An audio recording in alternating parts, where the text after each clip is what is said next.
Well, welcome to the Hostess training for 2021. This is part one, and we're just going to talk about what worked, what didn't work, kind of like a year in review for last year, for 2020 and 2021. So please, this is audience participation. I want your input. All right, we're all going to just kind of talk about some things. So we want to start with what worked. I think for the most part, the door security worked. Having the cameras, the Ring doorbell, that worked. The COVID protocol that we put in place, especially the cleaning that you all did, very, very successful. I mean, I'm just delighted to report we never had any cases spread on our campuses. We had students who came to campus, had been exposed, but it never went any further on any of our campuses. I mean, I think that's a testimony to you, to your cleaning, to your diligence in taking temperatures, watching for symptoms, sending people home. So I just want to thank you for that, because that was hugely successful. Another thing that I think was once again very successful was the t-shirt design contest. That's always very popular. We had, oh gosh, I think we had 30 entries this year. So we're going to continue that. Mrs. Watson's going to take that on again. So yeah, we'll probably begin that in October. So yeah. Some things that need improvement, the dress code. I know that I personally saw specifically young ladies wearing leggings and crop tops. Not allowed. And I think the later we get in the year, especially late spring, the more lax, that the families get. So we need to set a precedent early on. If they're going to wear leggings, they have to have a shirt that it's least to their fingertips. Okay? No bums showing. We just can't do that. The other option is to totally scrub leggings. I don't want to do that. I don't want to do that. I don't want to do that. So, but to have a crop top, I mean, I saw a crop top with tight spandex leggings, and we can't do that. So we need to get a little stricter on that. Another thing that I watched at multiple campuses was students sitting in their cars, whether they were on a break, whether they were on their lunch hour, whatever, study hall, and we can't do that. If they're on campus, they have a study hall, they need to be in the hostess room. They have to be supervised. I know there were a number of times where, I'd walk into a room, students did not have a class, and so they were on the phone and just in a room hanging out. And so the study hall room has to be your room. We can't allow them to be unsupervised in any classroom when they're on campus, no matter what age they are. We just can't. And the other thing, if our seniors are going to leave campus, you've got to get the permission from their parents. So their parents have to let you know that they're going to be leaving campus during this time to go get lunch, so that you know what's going on, you know where they are. Because ultimately, we're responsible for them during the tandem time that they're supposed to be there. So just make sure that you have their parents' permission. And, make sure you get it in an email. So, send me an email letting me know that every Tuesday from, 12 to 1, they're going to go to McDonald's for lunch. That's fine, just as long as we have it in writing from the parent. We continue to struggle with the technology policy. And I'm open to input. How can we better manage that? I look at it as they're together one day a week, a few hours. Why do they need their phones on campus? Part of it is some of them use them during their college classes to do whatever they do with their grades or whatever. So I had multiple students who would tell me, my phone's in my car, and then I would hear from other students, they had their phone. And I'm like, Gah! So as hostesses, we're not monitoring all the classrooms. I think we're going to need some teacher assistance for the teachers to say, if you have your phone, take it to the hostess when we're finished, and make sure that they actually are turning it in. Okay, we can definitely do that. Because we're not in every class, and we don't know who has it and who doesn't. And that's when I heard most of the students saying that they saw phones. Because I had a few who were not a few, most of them were very diligent in putting their phones in the little pockets. But there's one in particular that just couldn't And having the kids leave their phone in the cars and then go in during that break time and sit in their cars, then they were using the phones. They told me they were using phones. They were watching videos and things like that sitting in the car. And so it's the combination of those that's also a problem. Well, and that's where we've gotten in trouble in the past. Because one student shows another student a video, and student A's family is okay with that video, student B's family is offended by that video. And so that's why, you know, one of the big reasons we said just no technology, because we can't control what they're doing on their phone, what they're looking at, more than that, what they're showing another student. So I'm open to, that's a great suggestion. I'll go to the teachers, ask for their help. Any other suggestions? Is it too much to explain to the students, you know, this is why. It's not to whatever. It's because we can't control what you show or what they show you, and, you know, whatever. That's, so we're trying to guard against someone seeing something they shouldn't, that maybe one has approval and the other does not. So we're trying to guard against that.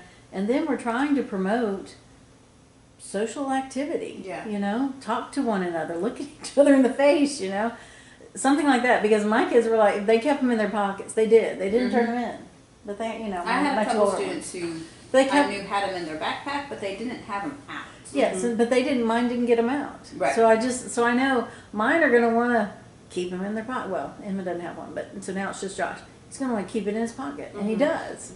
He doesn't pull it out, but he doesn't want to put it somewhere where, you know, not that it's going to get stolen, but he's like, no, I want to have it on me, but I won't get it out. And he puts it on silent so that it doesn't ring or ding or anything like that. So I don't know, maybe we can just explain to those and then just say, if it's out, it's going to get taken to the hostess. So, okay, so give them the responsibility, but if they can't do it, then they get it taken away and explained to the mom. To your point, I think I will explain during orientation and ask for the parents to help us with that, because it's for their students for protection, but it's also to promote socialization, which is hands down the #1 thing I heard as a result of the survey that they want more of. So, okay, Debbie. And in that same discussion on orientation, make sure that the parents know they are not to text their students during tandem. I saw that multiple times when the kids are saying, but it's my mom. And then I was asked, how does my mom get in touch with me? I said, she calls the hostess. Yeah. And so reinforcing that, parents, if you need to get in touch with your student, call the hostess. That's a good idea. Okay. Any other suggestions on that? It's constantly evolving. It's definitely a work in progress. For those students who are nervous about leaving their phones, I think if we let them know, it's going to be they're all going to be in a central location, and the hostess is going to be right there. Nobody's going to be able to access your phone. It's going to be secure. Yeah, I couldn't think of that word.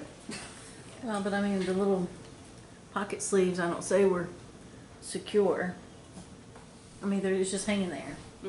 So student B could walk up and just take one and it not be theirs, you know, maybe by mistake. And then now we got the issue, you know. So that's where mine were like, you know, somebody might just pick it up. I can just keep it in my pocket and I won't get it out. I'm like, okay, fine, just get in trouble, you know. Well, everybody has a supply cabinet they could keep them in. So, yeah. And that locks. So we could definitely do that. Because I think hanging on the door, they didn't feel like it was secure. And we've never had a theft problem. Yeah. It's just There's always someone right there and their name was on it. So, and our schools are so small, we pretty much know everybody. Yeah. But I don't know. All right, so just keep that in the back of your mind, because it's something that we really need to get a handle on. You know, I would walk into one room and there were 4 students sitting there all on their phones, and it was their study hall. And I thought, you guys see each other once a week. You should be fellowship. You should be talking. So. I was told that the older kids could be in the study hall by themselves, so that's not, you cannot. No, we're not going to have them. And that was, COVID was a little bit different with everything, because we kept everybody in their room, you know. So moving forward, they need to be in the hostess room where they're supervised. Okay. Yeah, we're just not going to, they're not going to have their own rooms moving forward. They're going to rotate again. So, Okay. yeah. Now, Did- with Jackie, she's got 2 rooms. Mm-hmm. Well, I could be in the other room if I'm Okay, there. all right, there, that So was then they all would set. have, then they Okay, would have a that little was bit all more room to set. spread out, but Uh-huh. we'd have Perfect. 2 people in. Okay, and they can choose which room they want to go into. Mhm. Okay, that's fair. All right, So great. personally, like Kaylin, we have so much going on with sports and different things that they have to use every moment for school as possible, and she needs to. And so on her break, can she go to Dunkin' Donuts if it's my permission and go do schoolwork? As long as she's alone. Yeah. She can't Oh take yeah, another she's student. taking no, she's never taking Yeah, yeah. But I want her to get schoolwork done, and I check it because Mhm. once sports hit, we're not home till like 10 o'clock at night, and she's got to get. We have to use all the time in the day possible. And maybe one of the ways to do that is one of your rooms is a true study hall quiet room, and the other room is more of a study hall fellowship room. Okay. So students can choose, hey, I need to study for a test, I'm going to go to the quiet room. Okay. Okay. That's good. Yeah, yeah. Okay, moving on to newsletters. I think newsletters help everybody bond together, whether that's using your GradeLink page, your announcements page, and I'll show you that in a minute, using that page for announcements, or sending something out paper, something out email. But I think connecting everybody is really important. Again, that was one of the big things with the results of the survey was people want more social interaction. Now, COVID threw a wrench in all of that. Mm-hmm. So we've got a clean slate, we've got a new opportunity to kind of do that. So do you guys have any ideas on how to keep everybody connected?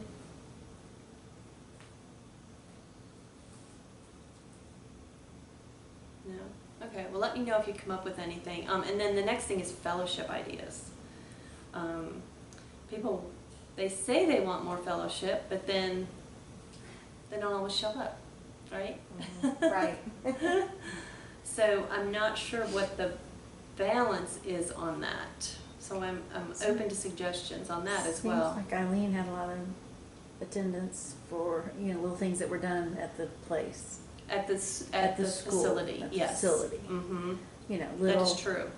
Yeah, we She did had like the little- ice cream fellowship. Mhm. Ice cream or a taco something. Yeah. Or, just little things throughout each quarter. Maybe, I don't know, 1 or 2 a quarter, Yeah, something maybe- like that. Something. Maybe about once a quarter, yeah, Yeah. we were doing that. Mhm. So and they don't have to be big, and then Mhm. you know. That's actually a very good point, because I know whether it was a service opportunity or like an ice cream day, she did have good turnout, for Mhm. sure. Yes, yes. So. But they okay. weren't having to go off campus, they were staying pretty much on campus. And they didn't have to go another day. Because you could even do Yes. the ice cream fellowship towards the problem with towards the end of the day is some of the students would be gone at lunchtime and they wouldn't be able to participate. So lunchtime would be the time to do the fellowship. Mhm, Right. mhm. Okay, sounds good. And then field trip permission forms. So we do have field trip permission forms. If they're going to go anywhere without the parents, we technically need to have a permission form filled out. So we are going to give you guys access to that. And then, Debbie, did you want to mention anything about the collecting of funds for field trips? I have money for you Okay. from not the aquarium, where'd you go? The History Center. History Center. Okay. Yes, I have a couple of suggestions. Number one, hostesses collect the money instead of the teachers. Mm-hmm. And then ask for cash. And then when you collect it, just keep up with it, and we'll talk about this a little bit more whenever I talk about petty cash. You collect it and you simply add the cash to your petty cash and record it on your worksheet. Now, let me know once you've collected everything what you got so that I'm aware of it. But outside of that, I think that is the easiest thing. And for different people who are more technology oriented, Gabrielle would have them simply PayPal her. It would go into her personal account, and then she would write a check back to Tandem. If that works for you, that is perfectly fine. But the easiest way is accept cash only and put it in your petty cash and simply record it as an addition to funds into your petty cash. Do they need to pay before the field trip? Yes, Yes, Right. yes, always. because if the field trip is the price is dependent on them going, we don't get that money back. Okay. And we had a couple people not pay last time until afterwards, and they didn't go. And so we were scrambling to pull money. So always in advance, and if any siblings and siblings generally are not invited to these, younger siblings are not. But if parents go, again, they always pay for the field trip. Okay, and then the RSVP process, do you have any comments on that? Relative to field trips, Events, anything? events, we've got to have RSVPs. And we need to give deadlines by an RSVP so we can cancel the event if we don't have enough. So you'll need to know if you're renting someplace, like the movie theater or whatever, and they say you can cancel up until this day, your RSVP's got to go to that day. And if we don't have enough, we can cancel. Now that's not to say that later somebody could come in if we had enough. But we've got to be more mindful of that because for some reason we're not getting the response. Right. And I don't have an answer for that, but we just don't want to have to put tons of money out and, not that many people show up. Okay, all right, great. Any questions about the field trips or RSVP process? Many of our classes have field trips built into the lesson plan, which will help with that fellowship that people are asking for. But we are also considering adding, and I'd like to get your input on this, adding a tandem family trip to the Art and Creation Museum. Kind of like an annual event. We get discounts, possibly during spring break week when everybody's off anyway. I don't know, what are your thoughts on that? Debbie's in. And we'd have to consider things like if the parents don't go, can the kids go? All that kind of stuff. We'd have to take that all into consideration. But I think if it's a family trip, it should be a family trip. If the parents can't go, the students can't go. Because that's a long way It is. to take students. And tandem cannot, our insurance does not cover overnight events. Yeah. Period. It just doesn't. So, yeah, you're That's right. just too risky. Like, no. Yep. I'm not sure. My husband travels. I have a daughter in nursing school. Our family's got a whole other dynamic, so I don't know. But for other people, yeah, I can help. I'm just not sure. And when we're off, we're usually as a family. Yeah. I mean, I don't know that we would go, but I would say if it's going to be a family trip, it needs to be a family trip. At least one parent. I agree. Yeah, at least one parent for sure. Yeah, absolutely. All right. That concludes part one. So thank you for your input.